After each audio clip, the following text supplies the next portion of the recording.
Hey guys, welcome back to the channel, and today we're gonna be reacting to Unpopular K-pop opinions because Karina ruined her career. How? What'd she do?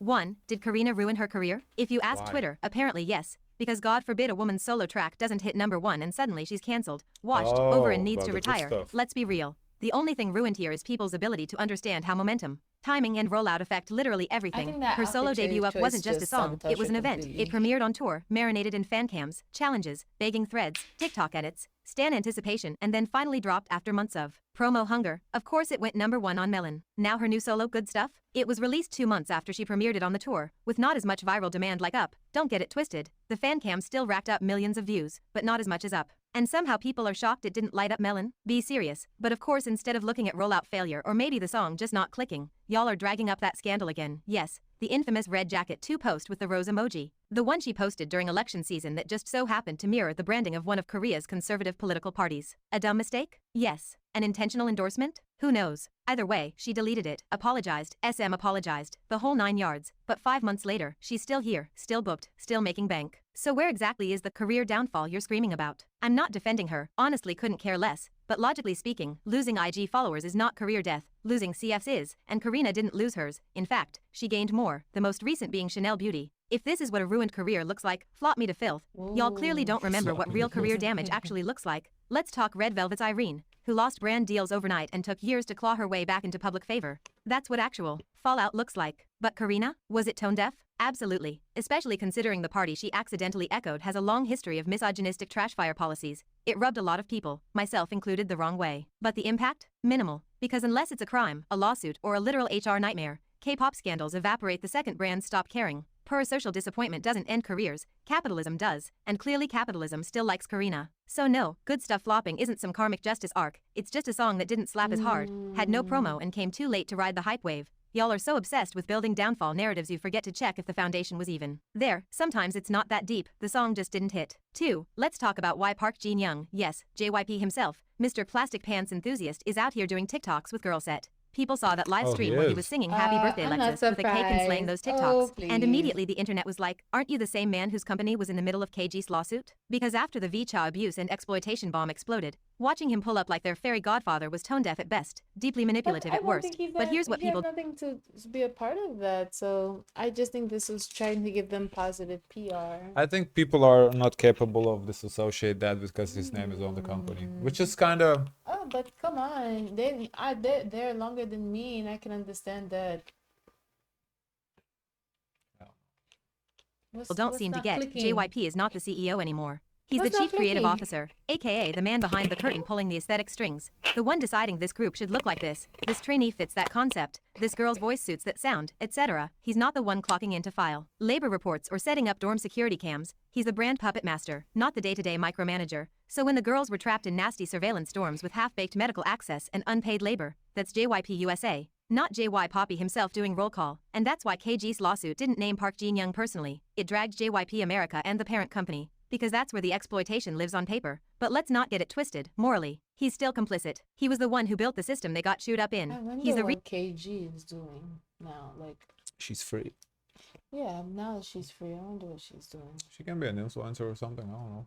reason these girls even exist is VCHA. He casted them. He handpicked the Barbie dolls for this global dream house and then dipped, leaving them in the hands of corporate demons who treated them like free brand ambassadors with a side of trauma. It's giving I gave birth to the monster but I don't babysit it energy. Now here's where the brain cells start doing gymnastics. People are acting like just because KG said she had no personal beef with JYP, that clears him. No, that's not how accountability works. She said she respected him, sure, but that doesn't negate the fact that he is the architect of this whole freaking factory. That's like saying I like the chef but the food gave me food poisoning. This whole debate reminds me of when CL met up with Young Hyunsuk to discuss 2NE1's reunion and people lost their minds like she was hugging Satan. But again, fans are angrier than the idols themselves half the time. CL literally praised Papa YG post YG. Even in her Rolling Stone interview in 2021, Park Bom wrote a whole heartfelt thank you letter after disbandment. You might hate YG the man, and you're absolutely right to, he's a documented groomer. But a lot of the girls didn't leave with personal vendettas, they just got chewed up and spat out by the system. Not necessarily the guy in the ugly cap, but here's my issue, when the founder makes himself the face of the company, dances in TikToks, drops songs, every few years and photobombs every major debut like he's proud dad of the year,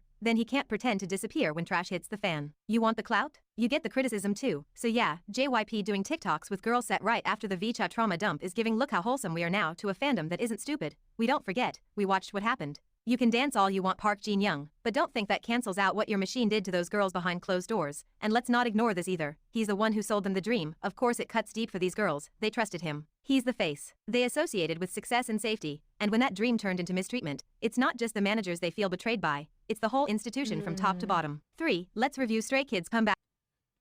Yay. Yeah, I don't know. Do it. No, not Stray Kids. The Vicha thing. I don't.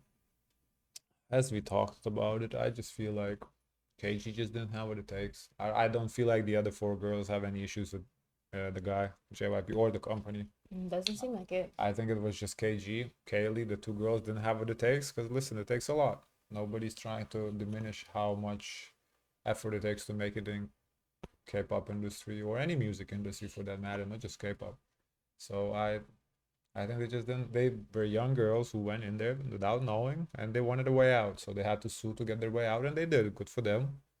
But I don't think JYP, the guy, did anything wrong. Do you think this will happen again when the girls, they get debuted and they feel uncomfortable Which when they girl say said? no? In general, like, will this be industry practice or a tactic? I mean, if you can document wrongdoing, yeah, sure, why not? I mean, I think there's gonna be more stories that come out like that. yeah, I think that's okay. If like you can document that you were done wrong. It's just what is wrong. Like sometimes that wrong is needed to get to that level. So like overworking, like it is needed to get to be the best. Like overtraining, it's needed. Like yes, But not everyone can do it, yeah, obviously. like of course there's the labor laws, that's fine, but if you really want it, you don't have to yourself. I'm not talking about the label pushing you, no. You yourself have to not care about the laws and just overwork. Because you know why? Because your competitor is overworking. And that's just life. In any job, any business, anything you do, your competitor is working overtime while you clocking out at 5. And that's just how life works. So if you're gonna keep clocking out at 5, that's cute, but you ain't gonna be shit. If you want to be someone, you better put in that overtime.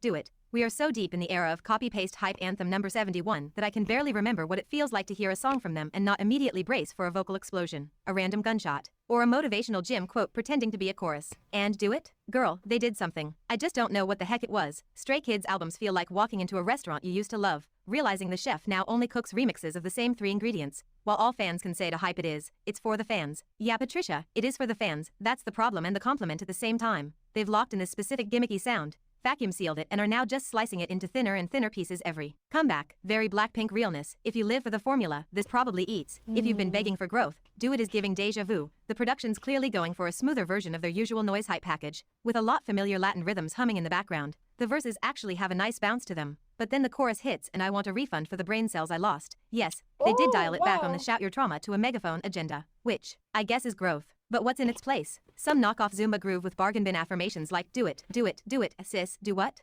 File my taxes? Take the chicken out the freezer? You can tell they were going for simple chantable hook, but there's a difference between minimal and empty. The message is believe in yourself, push through, haters who, and that's fine in theory, but the way it's written feels more like they're reading the back of a protein bar. You got this, just do it, keep going, okay Nike, thanks, but I will say, and this physically pains me, there's a bridge, and not only that, the dynamic vocal delivery's 8, even when the melody itself is basic, they at least play with texture. The same line handled by different members actually sounds different, and the back and forth between rap and vocals still feels instinctive. They know who to drop where. If anything, the members are doing more heavy lifting than the song deserves. The performance and choreo truly bring it to life. That's never been in question. They know how to amplify impact with formation changes, attitude, and timing. You can see the members selling it. Really.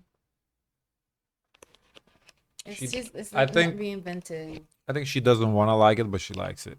With their faces like the rent is due. Overall, Do It is one of their better recent singles relatively. But that says more about how low the bar has sunk than how strong this actually is. So it's less she obnoxious than agrees some of with their you. shouty She hype says tracks. I'm looking it's one of their better drops as of recent.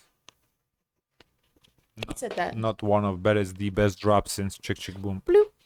You ceremony. The groove is smoother, the production isn't assaulting your ears 24/7 and the members sound good. But it still feels like something built from a Stray Kids template, comforting for fans, exhausting for haters like me who wants them.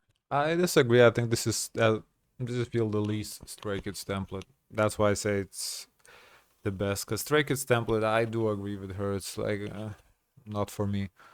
But this doesn't feel as much as Stray Kids. That's why I like it. This gives more regular people sound. It's not like over the top, loud music. So I disagree. I don't think this gives Stray Kids at all. Them to break out of that tired mold. But hey, in just the first day, the sold 1.5 million copies with over 3.3 million streams on Spotify, so forget everything I just said. Let's talk about NCT Dream's Beat It Up comeback. Or more specifically the unintentional mess Mark made before it even dropped. He posted this bubble clip of himself awkwardly vibing to the unedited demo of his solo debut 1999, and girl, the secondhand embarrassment jumped out. Emma blow them up. Emma blow them up was all it took for Twitter to combust. The flow? Choppy. The vibe? Off. The moves? Cringe. The energy? Mid. And the worst part? It wasn't even a finished product, but the internet doesn't do nuance, it does roast sessions. And boy did they roast, even some NCTzens were like, yeah, this ain't it. And before you say it's just a demo, let's be honest. Mark fed himself to the wolves the minute he decided to drop that clip with no context like he just revolutionized art. Combine that with how he handled the McDonald's situation, aka staying silent while innocent people were losing everything and fans were begging him to respond. And yeah, people were already pissed. So when this bubble performance flopped, the dragging wasn't about the music, it was everything spilling over. And let's not forget how some fans still insist on defending him like he's incapable of doing anything wrong. But others are rightfully asking, why should we protect someone who can't even show basic awareness or accountability when it matters most? I personally clocked out of the Mark Lee train a while ago, and I beg y'all to stop giving him free promo. As for Beat It Up, what a groundbreaking ode to mediocrity. Truly, NCT Dream pulled off the impossible. They made a song that sounds like it's already been remixed for TikTok before the original even dropped. Who needs a chorus when you can just chant Beat It Up 200 times like a possessed Siri? Genius. We love a track that commits to having absolutely no melodic ambition. From the first second, you can tell the Y2K instrumental is doing way too much trying to carry a song that doesn't have a freaking thing to say. The vocals? I didn't think it was that bad. I had this moment. I did feel like it was one of the better songs for them, for NCT Dream too. But I don't think it was great, but I think it was for them. It was one of the better But then songs. how do you differentiate with this one and the Stray Kids drop? Do it. Beat it up. There were different vibes, I would say that. Just Stray Kids felt less K-pop. This was very K-pop. Yeah, that's how I would differentiate it. Okay. Good when they exist. But that's the issue, isn't it? They barely do. It's mostly ad-libs, barks, grunts, shouts, chants, beat it up 3 6 4 3 1 4 6 7 times and none of it leads anywhere. It's like the song got stage fright halfway through writing and said F structure, let's just wing it. There's no real chorus, just noise posing as one. The only saving grace? The B-sides, Rush and Cold Coffee are doing the heavy lifting here. 5. Baby Don't Cry's first comeback is called I Don't Care, and honestly, that title might as well be directed at all of us because these girls showed up to KCON LA last August like they had a point to prove, and they kinda did. I wasn't expecting much considering the lineup is 75% minors and 25% do your homework before bed, but they ate that stage vocally and presence-wise. Shocking, they're leaning hard into that teen crush aesthetic, but girl, I'm still not over their debut mess. From the moment they dropped a song literally called F-Girl, it was like they were speedrunning controversy. And that tacky teaser with a candy wrapper that looked straight out of the pharmacy? Not suggestive, not interpretable, I mean visually identical to a baby delay foil, age-appropriate my butt. Soyeon might do shock value in her sleep, and she's a grown woman with full control over her creative direction. But these girls? You threw that same sexual provocation meets girl boss package onto 3 underage idols and a literal 9-year-old and then acted surprised when the backlash rolled in. Like, duh. That nasty teaser got deleted real quick after the internet clocked it. Thank God. But who knows how far that concept would have spiraled if people had There was no one in the room to see that and say that to her. That's crazy. Said something, which brings me to the production credits of the new single. Because suddenly Miss Soyeon is nowhere to be found. That's right. The same woman who was marketed as main producer, who literally popped up in their first MV is not listed anywhere. Is she just too busy being a judge on the new season of Unpretty Rap Star Hip Hop Princess? Either way, instead we've got some familiar names from the Black Label, which is why the song was giving Isna with a dash of Kiki. I Don't Care feels like the song was built backwards. They clearly started with the chorus, fell in love with it and then just shrugged their way through the rest. The hook is insane in the best way, like a rock version of Twice What Is Love. The problem is what happens when we're not in the chorus. The verses kind of wander melodically, and by the time we get back to the hook, you realize you barely remember anything that came before it. That said, Benny's pre-chorus is the one part outside the hook that actually leaves a mark, and giving all 4 girls a moment in the bridge was the right call too. Solid song overall. But if they ever figure out how to make the verses hit as hard as that hook, it's over for my playlists. Okay. Guys, of course, let us know your thoughts. Remember to like, comment, and subscribe. Join the Discord. And as always, share as much kindness as possible.